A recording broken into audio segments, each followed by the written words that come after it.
Kisah ini bermula dari seorang anak haram yang terlahir dengan ambisi membara. Ken Arok, begitulah ia dikenal, tumbuh sebagai budak rendahan namun memiliki tekad baja untuk mengubah nasibnya. Takdir membawanya pada jalan penuh darah dan pengkhianatan, mengantarkannya dari status hina menjadi seorang raja agung.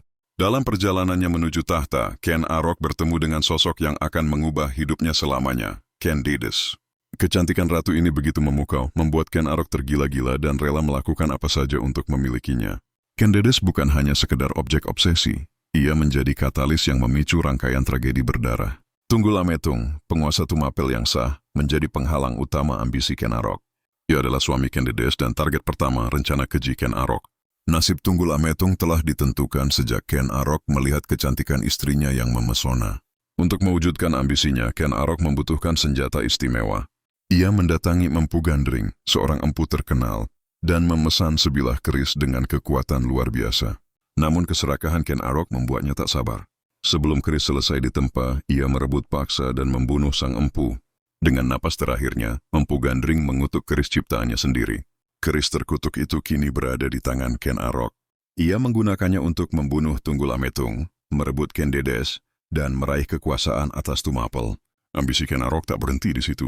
Ia terus melebarkan pengaruhnya hingga akhirnya berhasil mendirikan kerajaan Singasari, mengukuhkan dirinya sebagai raja pertama.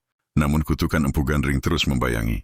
Anusapati, putra Candides dari pernikahannya dengan Tunggul Ametung, tumbuh besar dengan dendam membara. Ia mengetahui kebenaran di balik kematian ayahnya dan bersumpah akan membalas dendam. Bertahun-tahun berlalu, Ken Arok menikmati kekuasaannya sebagai raja. Ia merasa telah mencapai puncak kejayaan, melupakan kutukan yang mengintai. Hingga suatu hari Anusapati berhasil mendapatkan keris terkutuk itu. Dengan senjata yang sama yang telah membunuh ayahnya, Anusapati mengakhiri hidup Ken Arok.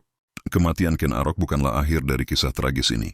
Kutukan keris terus berlanjut, merenggut nyawa para penguasa Singasari dari generasi ke generasi.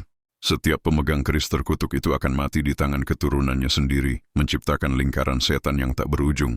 Kisah Ken Arok menjadi peringatan abadi tentang bahaya ambisi tanpa batas dan pengkhianatan. Ia memang berhasil bangkit dari status budak menjadi raja, namun dengan cara yang penuh dosa. Kekuasaan yang diraih dengan cara kotor pada akhirnya hanya membawa kehancuran. Candides, wanita cantik yang menjadi pemicu tragedi, menyaksikan bagaimana obsesi Ken Arok terhadap dirinya berubah menjadi bencana. Ia menjadi saksi bisu pergantian kekuasaan yang berdarah dari suami pertamanya ke Ken Arok, lalu ke putranya sendiri, Anusapati. Kerajaan Singasari yang dibangun di atas pondasi pengkhianatan terus dilanda konflik internal. Para pewaris tahta saling berebut kekuasaan, menggunakan keris terkutuk sebagai alat untuk menyingkirkan saingan. Kutukan Empu Gandring seolah tak akan pernah berhenti menghantui kerajaan ini. Legenda Ken Arok dan keris terkutuknya menjadi cerita turun-temurun di tanah Jawa. Kisah ini mengajarkan bahwa kekuasaan yang diraih dengan cara tidak benar akan berakhir tragis. Ambisi tanpa batas Ken Arok memang mengantarkannya ke puncak kejayaan, namun juga menjadi awal dari kehancurannya. Hingga kini cerita tentang bangkitnya raja terkutuk ini masih sering dituturkan.